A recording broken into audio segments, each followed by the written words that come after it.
What's up, homies? Welcome back to the channel. If you're new here, I'm Jacob Leopardi, aka the AFL Fantasy Freak. Wow, what a weekend of footy we just had.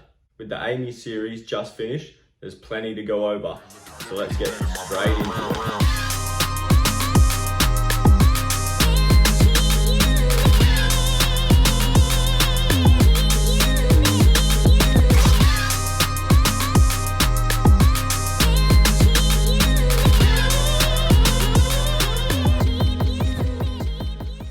So I've sat down on the couch, bloody Thursday night I think it was.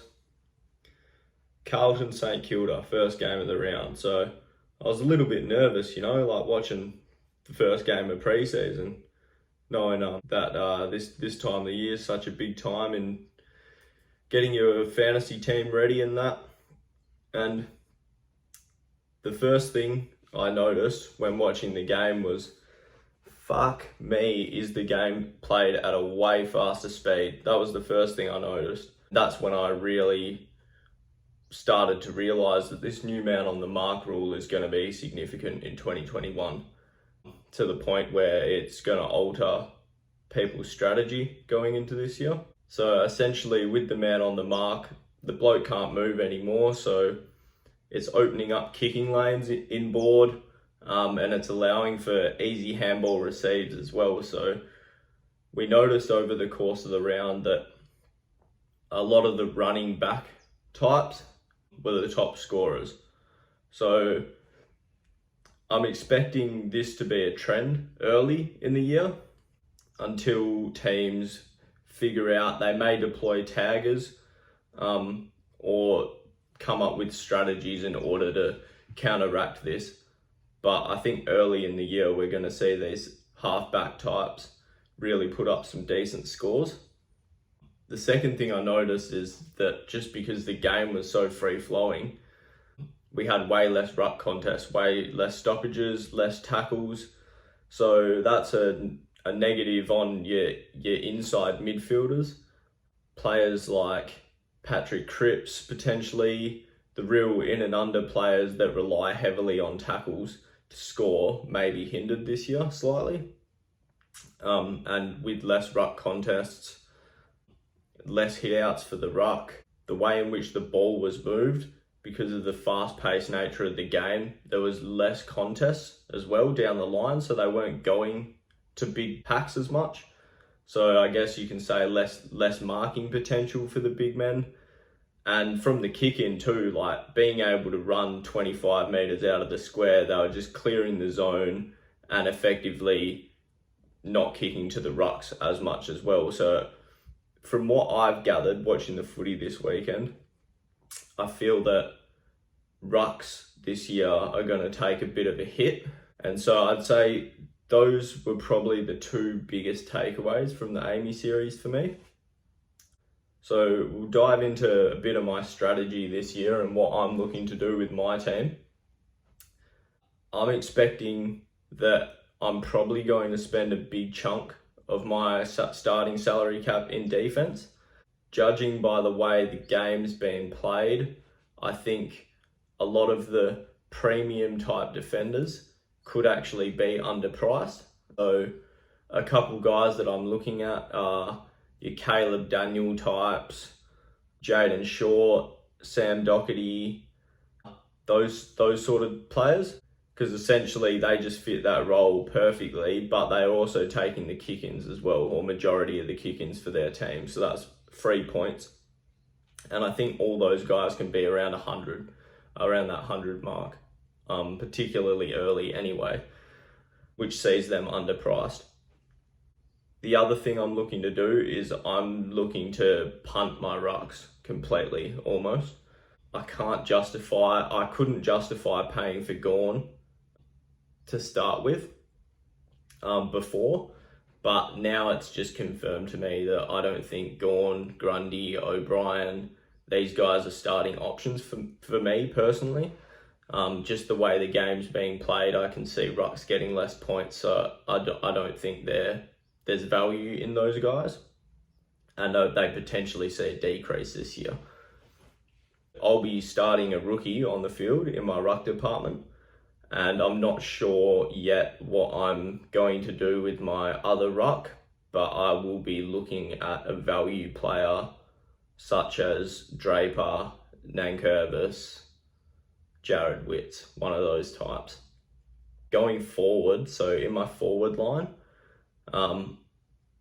I think this year I'm prepared to go reasonably slim in the forward line. I'm not liking too much of the premium options there. I think Josh Dunkley, while he went big on the weekend, with Treloar to come back, I think Dunkley is that first person that goes out of the mix, and I'm just worried about what that's going to do to his scoring potential. So for me, I'm happy to leave Dunkley.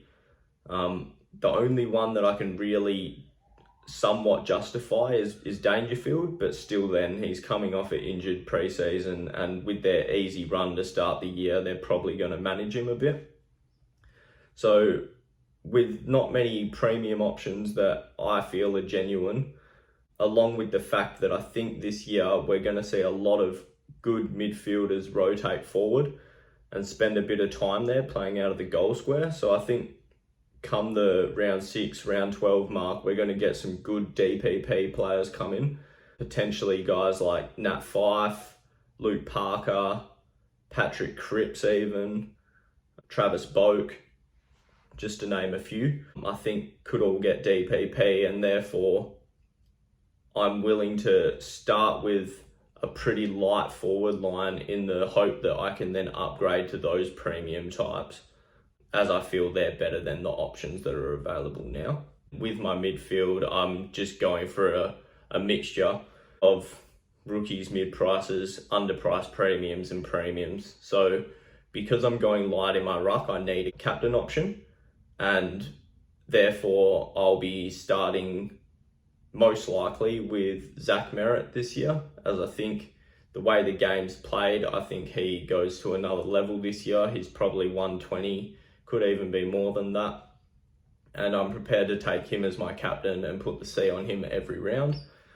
I'm also looking at another big player. I'm not sure who that's going to be yet, but someone that'll be over that 800k mark. And then a couple of underpriced premiums, a couple of value picks, and a couple of rookies just to round out my squad there.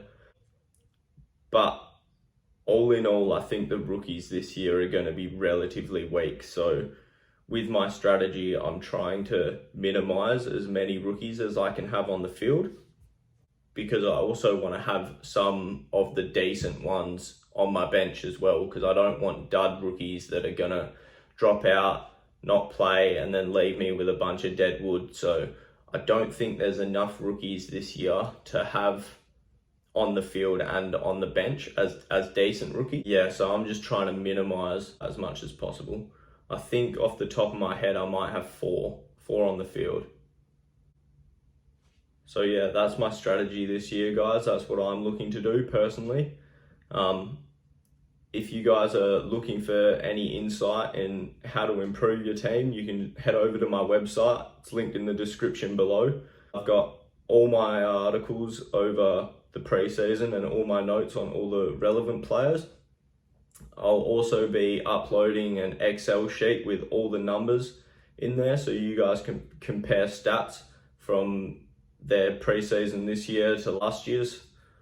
I'll also be uploading other articles, so rookie related stuff going into the real season, and I may even upload my team early before the year starts, just to show you guys what I'm looking to do. I don't want to hide anything on this channel. I want to be pretty open in what I'm looking to do.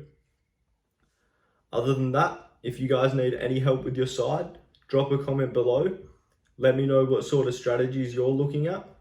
And if you've liked this video, be sure to leave it a thumbs up. Until then, good luck with your sides, homies. Look, I'm about my pledge, bitch. I'm decked up on blue bills, and I won't stop until the cash pit look like fall leaves in a backfield. Tell her out of my face if she coming with that bullshit. Quick to save my peace, I'm so after school special. She brainy.